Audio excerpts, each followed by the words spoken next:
This is the Barbados Today morning news for Tuesday, July 18. Thank you for joining us. I am Mary Claire Williams. We begin with an update on Tropical Storm Dawn. Weather officials are continuing to monitor the progress of the storm as a tropical storm watch remains in effect for Barbados. The Met Office says the storm is located about 405 miles east-southeast of Barbados and is moving towards the west near 17 miles per hour. On its present track, the center of Tropical Storm Dawn is expected to pass about 100 miles to the south of Barbados this afternoon, and residents can expect pockets of moderate to heavy showers, thunderstorms and occasional gusty winds associated with the system today and into tomorrow. Rainfall accumulations of 1 to 2 inches and swells of 2.5 to 3 meters are also possible. Residents are being asked to continue to monitor the progress and take all necessary precautions. In other news this morning, a trustee of the Umbrella Congress of Trade Unions and Staff Associations of Barbados has found himself in hot water with the National Union of Public Workers. Delivering the Democratic Labour Party's lunchtime lecture on Friday, the former president of the Barbados Police Association, Hartley Reid, said the NUPW was always a problem in Sita and said it had defaulted for up to 2 years on its subscriptions. The NUPW and Sita are due to meet today, and Barbados Today understands that Reid's comments are among the agenda items.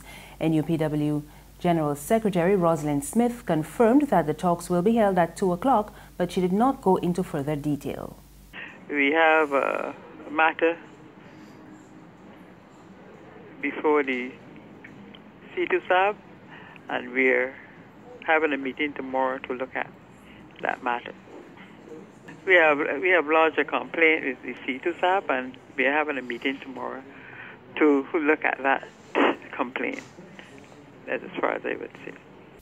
There have also been questions on the glaring absence of CITUSAB in the ongoing impasse between trade unions and government over government's austerity measures. But General Secretary of CITUSAB, Dennis De Pisa, would not be drawn into any discussion on the issue. I really and truly entertain any discussion on any matter that does not involve the Congress of Trade Unions and Staff Association of Barbados. I don't know none more than what I've seen media, and I have no further comment to make on that.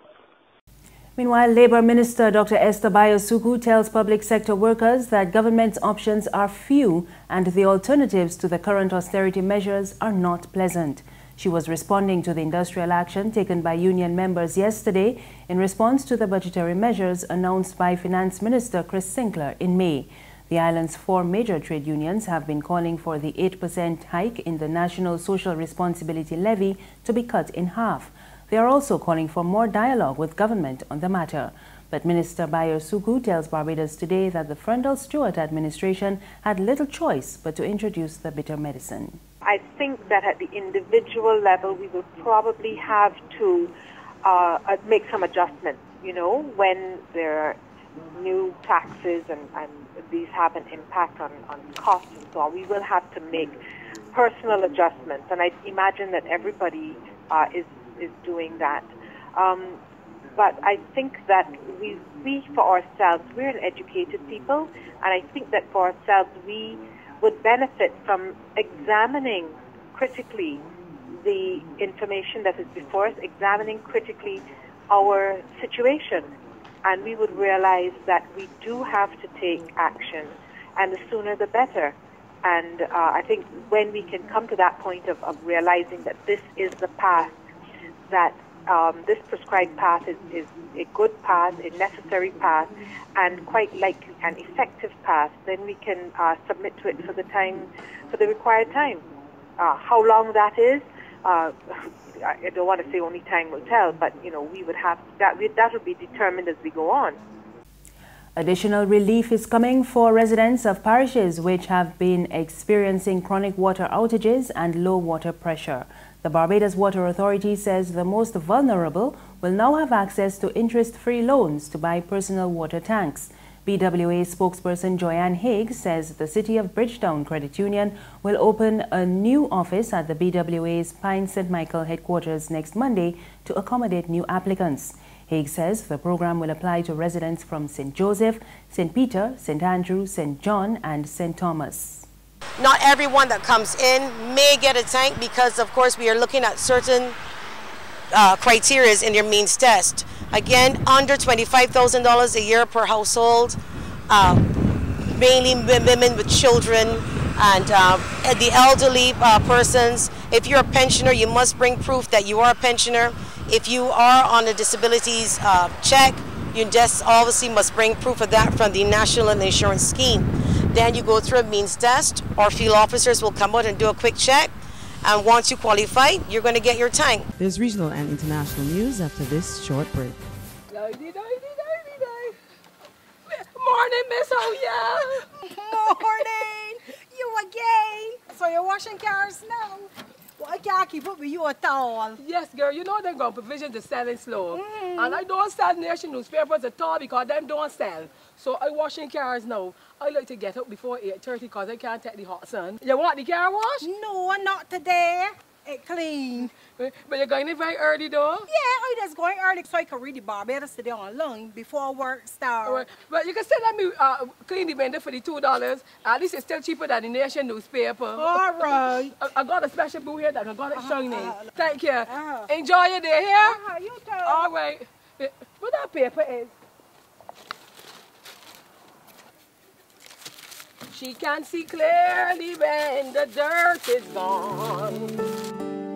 The Barbados Today, news you can trust.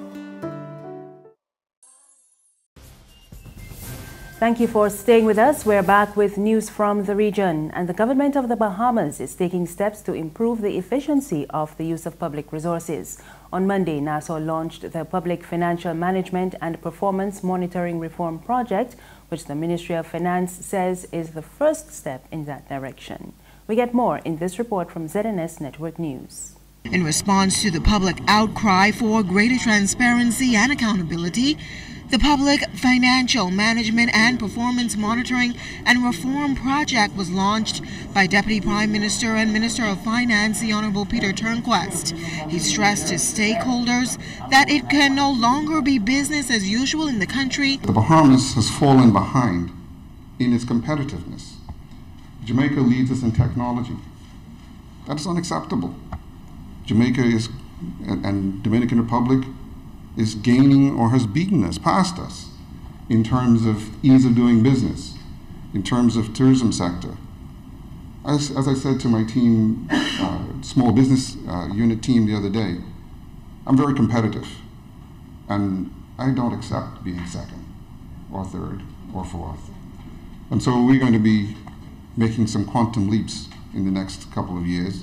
Mr. Turnquest revealed that new measures will also be implemented by the 10-member team appointed by the Ministry of Finance to ensure greater efficiency.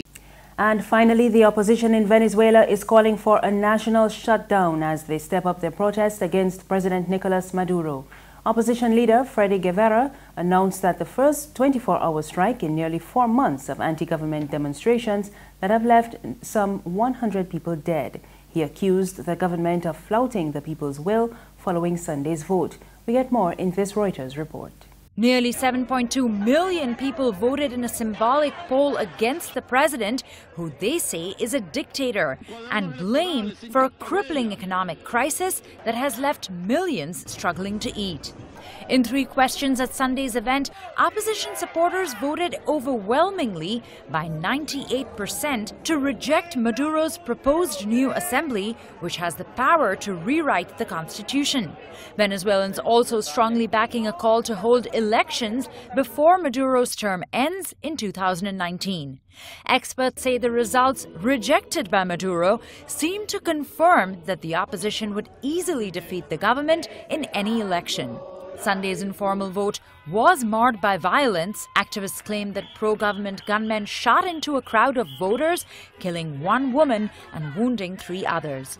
Months of anti-government riots have already killed 100 people in the Latin American nation. That's news this morning. Remember, you can get more on our website, www.barbadostoday.bb. You can also subscribe to our e-paper, email updates, and like us on Facebook. We're on Izumi Media in bus terminals and Screenplay at supermarkets and gas stations near you. Or you can tune in to Mix 96.9 FM for more news. I am Marie Claire Williams. Good morning.